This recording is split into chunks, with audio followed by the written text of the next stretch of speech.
Shalom. First and foremost, I want to give all praises, honor, and glory to Yahweh, Bahasham Yahushai, Bahasham Recha Kodash. Double honors to the elders and the apostles of Great Millstone, and peace and blessings to the elect. And today we're going to go into the book of Judith, the 5th chapter.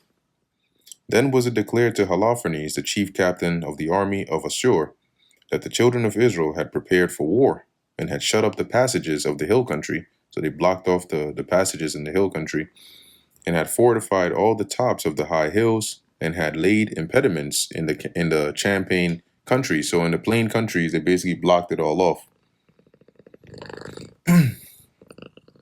Wherewith he was very angry, and because he's like, oh, they're trying to resist, they're trying to fight back against me. And called all the princes of Moab, and the captains of Ammon, and all the governors of the sea coast. And he said unto them, Tell me now, ye sons of Canaan, who this people is that dwelleth in the hill country, and what are the cities that they inhabit, and what is the multitude of their army, and wherein is their power and strength, and what king is set over them, or captain of their army? And why have they determined not to come out and meet me more than all the inhabitants of the west? So they have been the most reluctant and resistant of all the other inhabitants over here. What's the deal with them? Then said Achior, the captain of the sons of Ammon, Let my lord now hear a word from the mouth of thy servant, and I will declare unto thee the truth concerning this people, which dwelleth near thee, and inhabiteth the hill countries, and there shall no lie come out of the mouth of thy servant. This people are descendants of the Chaldeans, and they sojourned hitherto in Mesopotamia, because they would not follow the gods of their fathers, which were in the land of Chaldea. This is when it says the Chaldeans, he is referring to the of the Chaldees, where Abraham and his family were, and how they eventually, when it says hitherto, it means before now, they were in Mesopotamia, this is in Syria, okay, where Abraham dwelt, Paran, I think it was Paran, I think it was Paran, but where they dwelt before coming into the land of Canaan.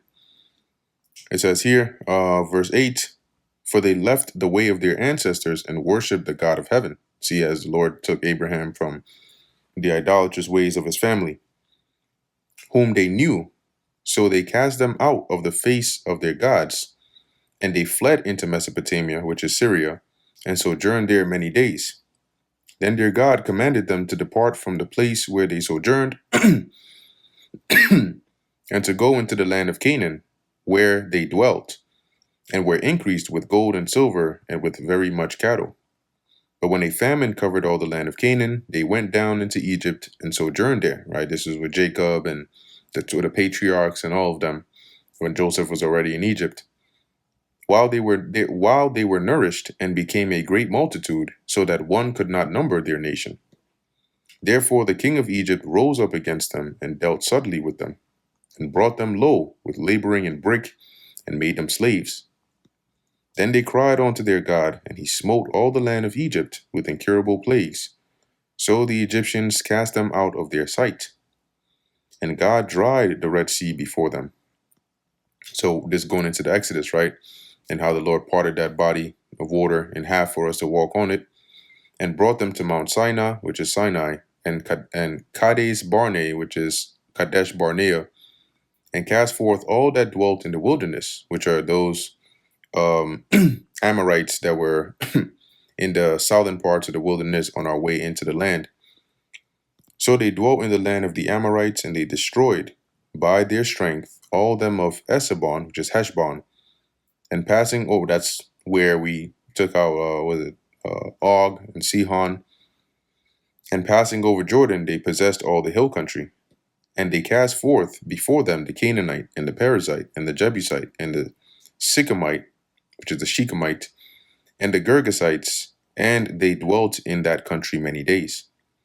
And whilst they sinned not before their God, they prospered, because the God that hateth iniquity was with them. So long as they followed his ways, they were good.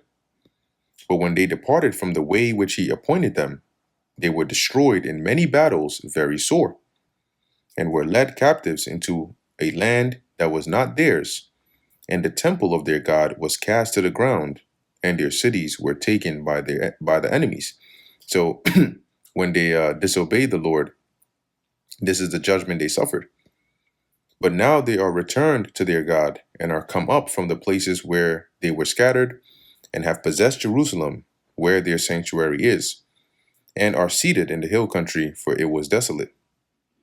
Now, therefore, my Lord and Governor, if there be any error against this people, and they sin against their God, let us consider that this shall be their ruin, and let us go up, and we shall overcome it.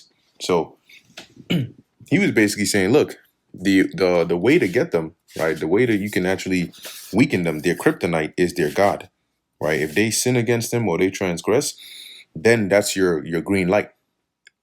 But if there be no iniquity in their nation, let my Lord now pass by, lest their Lord defend them, and their God be for them, and we become a reproach before all the world. So if they haven't transgressed and their God is with them, you're much better off just letting them be, because if not, their Lord is he's gonna defend them, and we're not gonna win that battle.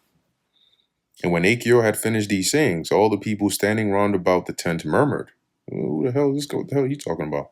Talking about their God going to defend them. What? And the chief men of Holofernes and all that dwelt by the seaside and in Moab spake that he should kill him." So that's who the hell is this? Do you hear the shit this guy's saying? He's basically saying you're too weak. He's saying you can't take these people, and put his ass to death. For say they, we will not be afraid of the face of the children of Israel. For lo, it is a people that have no strength nor power for a strong battle. They're too weak. Now therefore, Lord Holofernes, we will go up, and they shall be a prey to be devoured of all thine army. So we're going to cook them. This is going to be easy work. And that brings us to the end of the book of Judith, the 5th chapter. Lord willing, thou is edifying to the elect. In closing, I want to give all praises, honor, and glory to Yahweh, Bahasham, Yahweh Shai, Bahasham, Racha Kudash. And until next time, Shalom.